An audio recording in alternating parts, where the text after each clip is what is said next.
Dustin Poirier tweeted, he said, "Welcome to the big leagues, Paddy Pimblett, one up for the legends." Right. What do you think about just like you carry? How much pride do you? We're up 3. He beat BSD, I beat Fazeev, and I just beat Paddy. We're up 3 right now.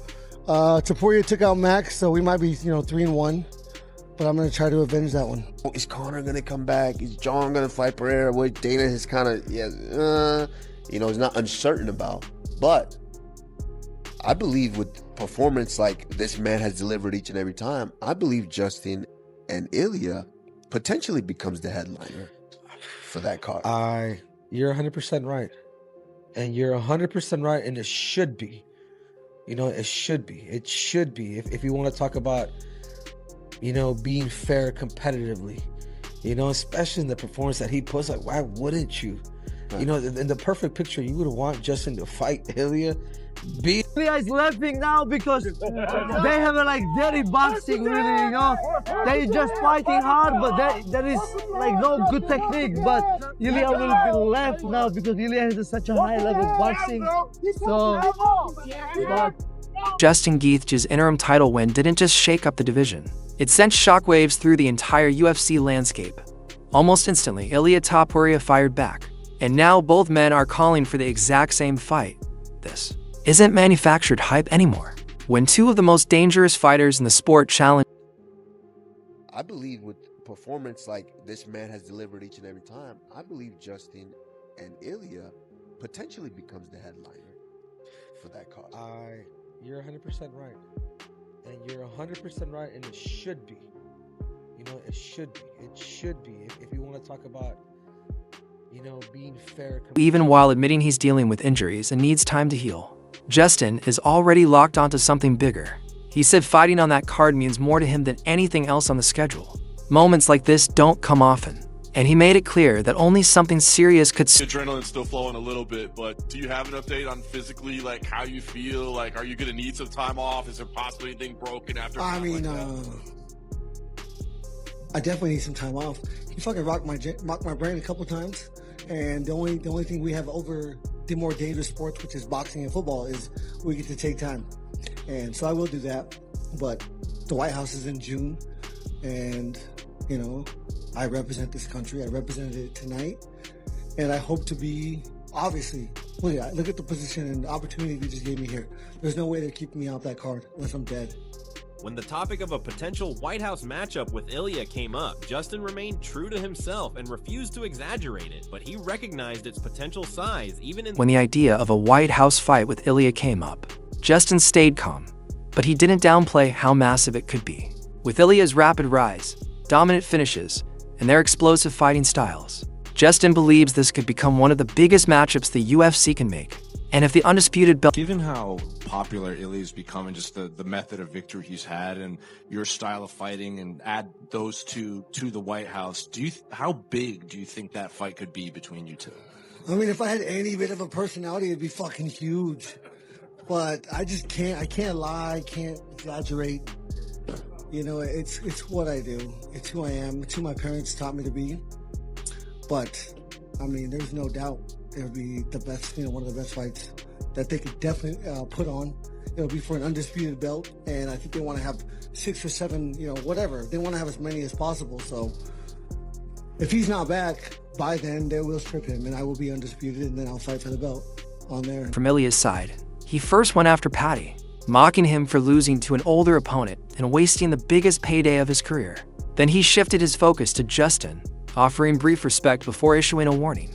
Ilia said stepping into the cage with him would be dangerous, but Justin didn't flinch, responding that success comes down to preparation, coaching, and execution. He believed— You are the first two-time interim champion in UFC history. You don't usually get too many second chances, but here you go to a unifier with an undefeated top 3 pound-for-pound fighter. I know he is not Khabib, but what are you taking into this fight with Ilia in terms of lessons and why you're going to make it work this time?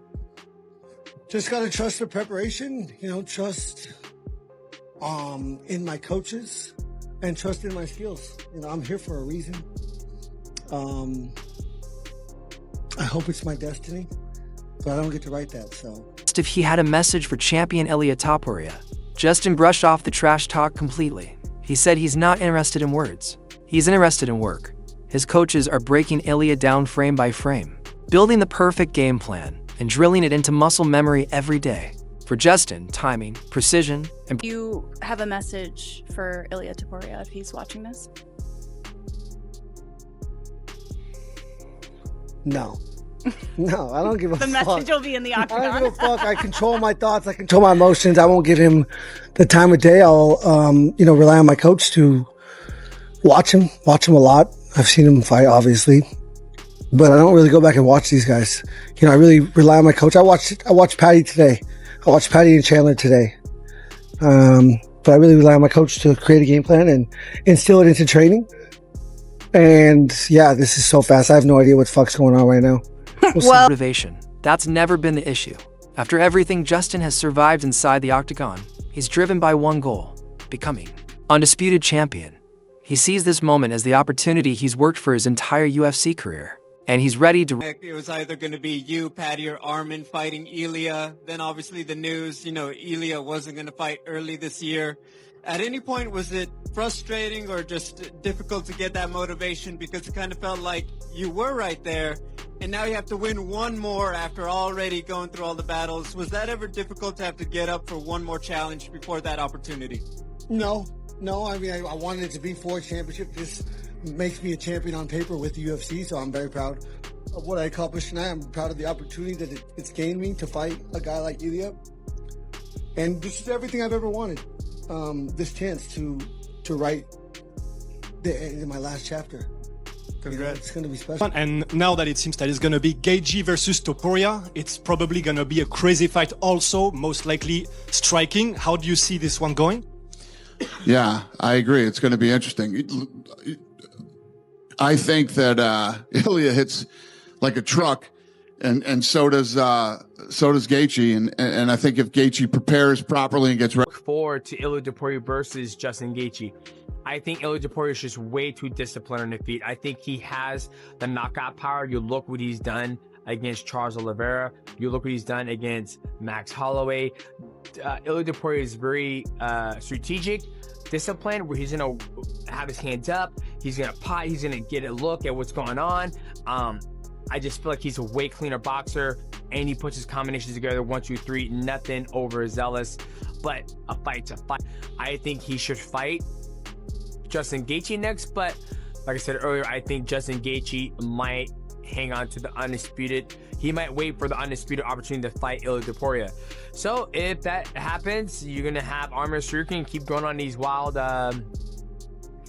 side quests by doing more media and also doing more grappling, which is fine too. I wish he would get the opportunity to fight Justin Gaethje, and then those guys can decide between Justin Gaethje and Armin Tsarukyan if whoever wins.